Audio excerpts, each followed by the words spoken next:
Welcome to Dr. Crystal's podcast, Inspiring Sacred Stories. I am your host, Dr. Crystal, a doctor of East Asian medicine and a holistic transformational coach. Here we will shine light on wisdom keepers, paradigm shifters who inspire us to live thriving, joyful lives. Let's be inspired.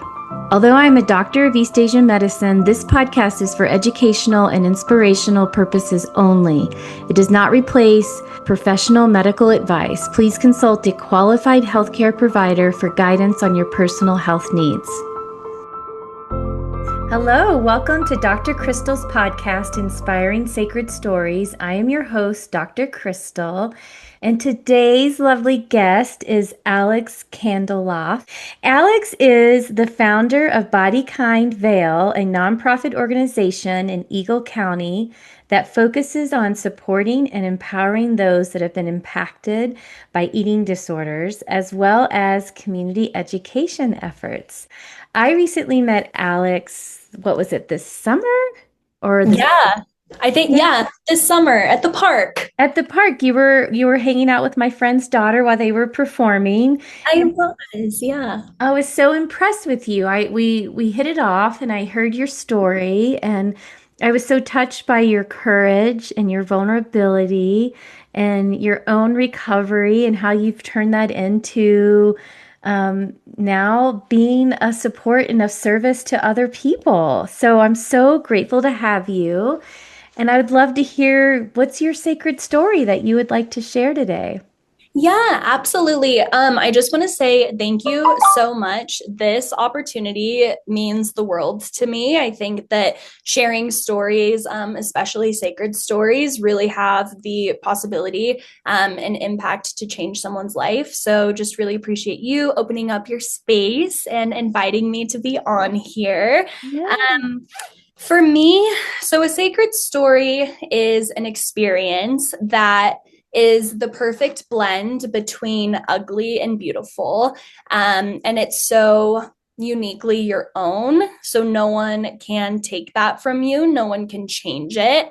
And by sharing then that story from the experience, you have the opportunity to impact others and create this sense of hope, as well as validation.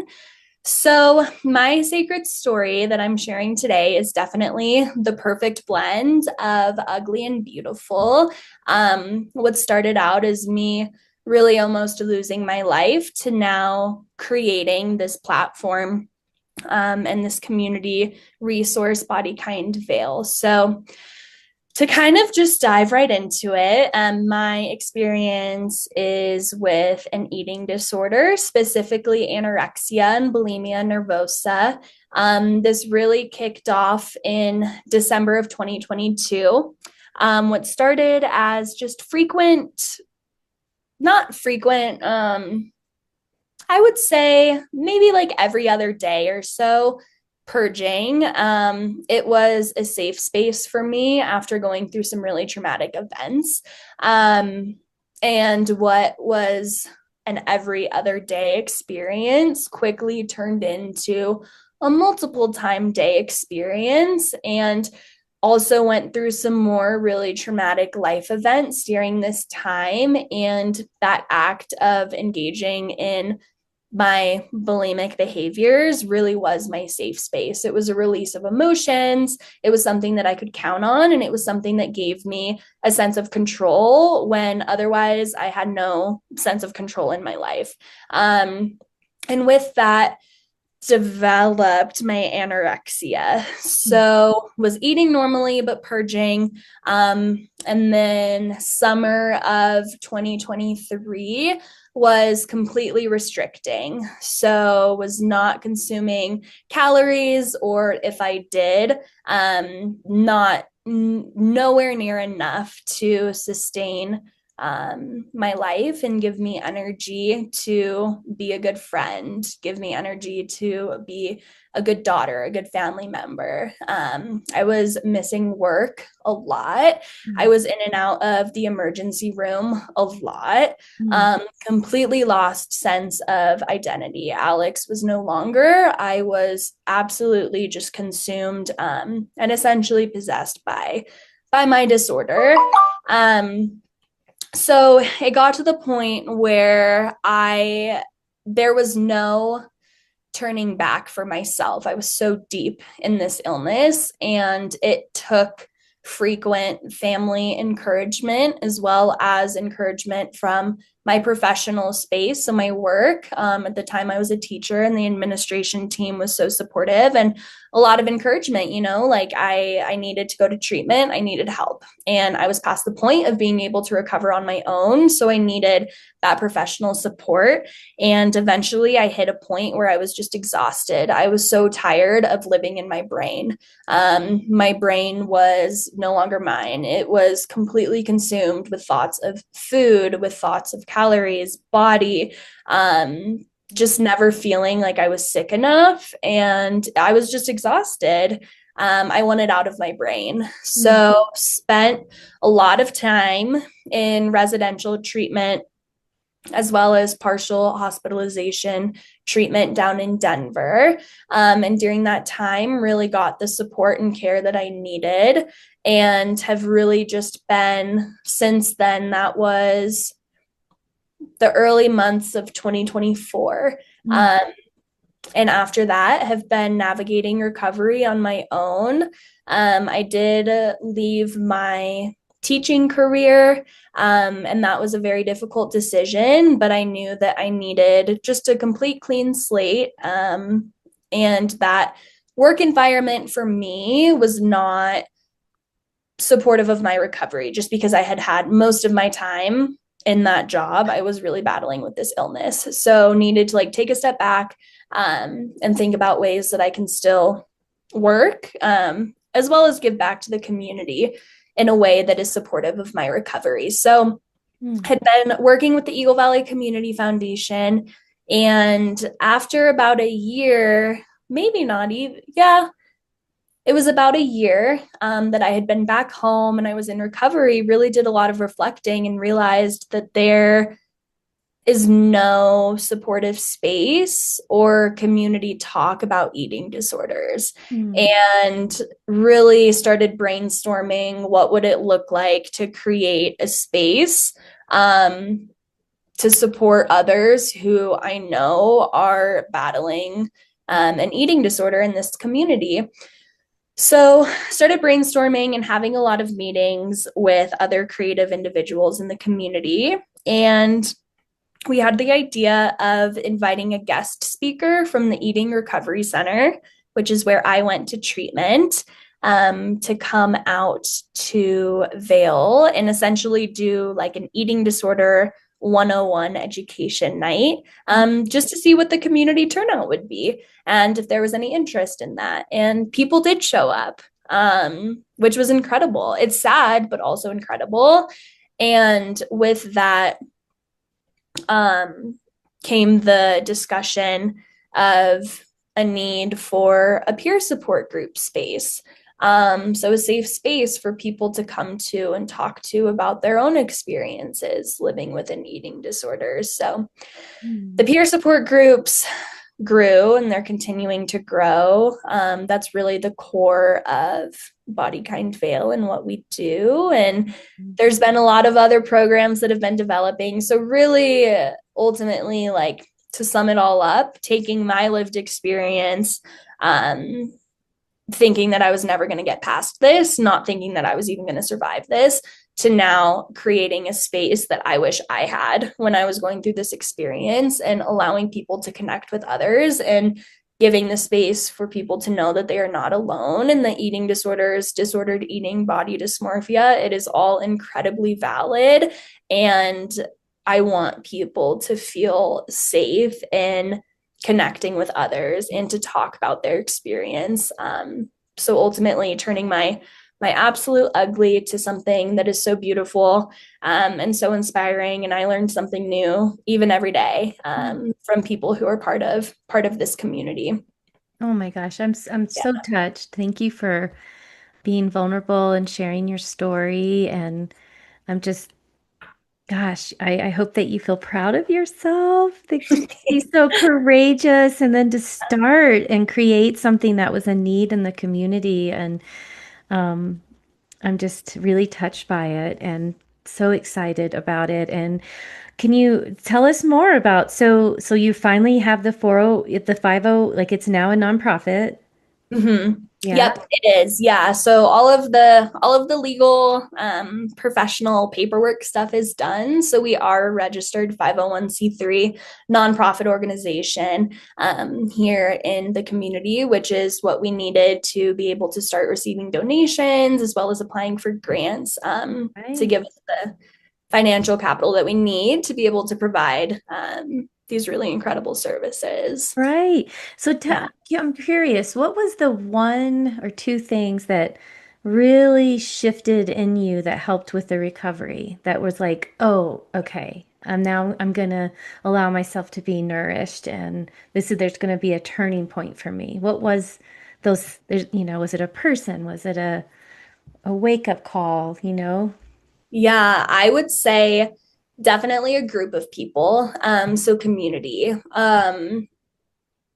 I don't even know how I met my friends that I'm friends with now, but I was really essentially like adopted into this huge friend group. I mean, there's Hmm. 30 plus people, and they are all just the most beautiful, like down to earth, creative, kind people that I've ever known. And they are constantly going on adventures, doing fun, silly game nights. Mm.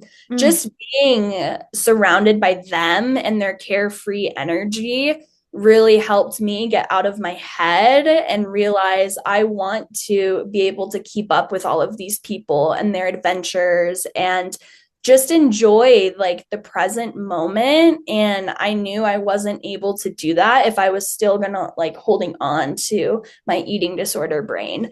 So feeling safe around them, feeling safe eating, and just knowing that I wanted to be fully present with these people. I would say that friend group and sense of community really was my turning point and my commitment to recovery. Oh, I love that. A big part of any sort of recovery, whether it's addiction, drugs, alcohol, sex, money, food, is Mm-hmm. finding that joy again. Right.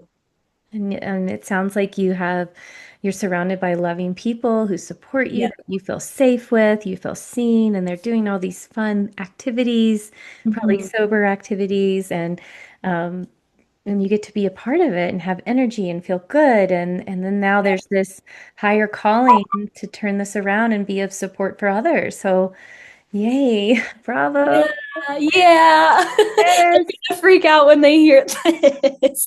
No. No, I love them so much. And I think too, with that, um, leaning into physical activity is a way to really celebrate my body versus trying to change my body. So running has been a huge one, and just feeling strong and Mhm. feeling confident and empowered engaging in physical activity like running has been huge for my recovery as well. Right. That Yeah. leads me to the next question. What's a sacred practice that you would like to share with everyone that helps you, that maybe you do seasonally or daily? My morning times are my sacred time. Recovery, like my entire recovery, I prioritize my mornings. Like nothing can interfere with my morning routine. Having that quiet time before the day starts of I make my coffee and I sit, and if I'm feeling like I want to read, I'll read a few chapters. Or if I want to journal, if I have a lot on my mind and can't process it and need to like get it out on paper, I sit and journal. So my morning time is really just the most sacred. Yeah, that is my sacred time. And I like that is something that I will not compromise. And it's really important to allow yourself that time in the morning to just get a clear head and get ready Yeah. for the day. And yeah, so Oh, morning. I Yeah. totally relate. Like I get up so at 5 in the morning and Oh, you are a rock star. You are earlier than well, I. I don't know. I've been going to bed at like 8:30 since time change. I'm just like, "Ugh, True. The yeah. time. Yeah, But yeah, 5 a.m. before the world wakes up and that's that sacred quiet, go into the cave, just be with yourself, fill your cup and yeah, in some yoga traditions they'll say um so there's something about being under the cosmos. The cosmos will, if you feed the cosmos will feed you. And so Mhm. there's the veils are a little bit thinner that early in the morning because it's so quiet and still and Mhm. the world hasn't woken up. Um, Yeah, so yeah, so it sounds like you create that sacred boundary. yeah, That is your time to fill your cup so that then you can go out and serve into the world. Well, tell yeah. us how people can find you and reach out and donate to this amazing nonprofit that you started. Well, thank you so much. First of all, I just want to wrap up the morning time because like that conversation literally now I'm so excited, like thinking about tomorrow morning. I just, oh my gosh, I love it. I love the morning so much. But yeah, so to get involved with Body Kind Vail, definitely follow us on social media. So we are on Instagram as well as Facebook. And you can just type in Body Kind Vail and you'll find us. That's where we post upcoming events. You can get updates about group meetings happening. So recommend following us on social media. For donations, we do have a website that's up and running, and you can just type in bodykindvail.org. And we do have a donation page there, and all donations go directly towards providing materials for our creative workshops that we do, as well as our mealtime support program. And we wouldn't be able to do this work without that support. And also on our website, you can read a little bit more about the backstory of Body Kind Vail, as well as find some other resources and look at really pretty pictures. So our website is kind of the hub of all things, but most active on social media. Wonderful. Well, thank you so much for being on. Yeah. And thank you all for listening to the Dr. Crystal podcast, Inspiring Sacred Stories. Until next time, remember your sacred stories and be inspired. Thank you for joining me on Dr. Crystal's podcast, Inspiring Sacred Stories. If today's episode lifted you up, I'd love if you shared it with a friend, subscribe, leave a comment. It helps more people discover these stories of light and transformation. And if you'd like to work with me more closely, head over to www.drcrystalkinnanen.com. And as a thank you for listening to the show, you'll receive $20 off your first session. Details are also in the show notes. Remember, in this time of rapid change and transformation, you are not alone. You are part of a greater shift, and your inspired life matters. Until next time, let's be inspired.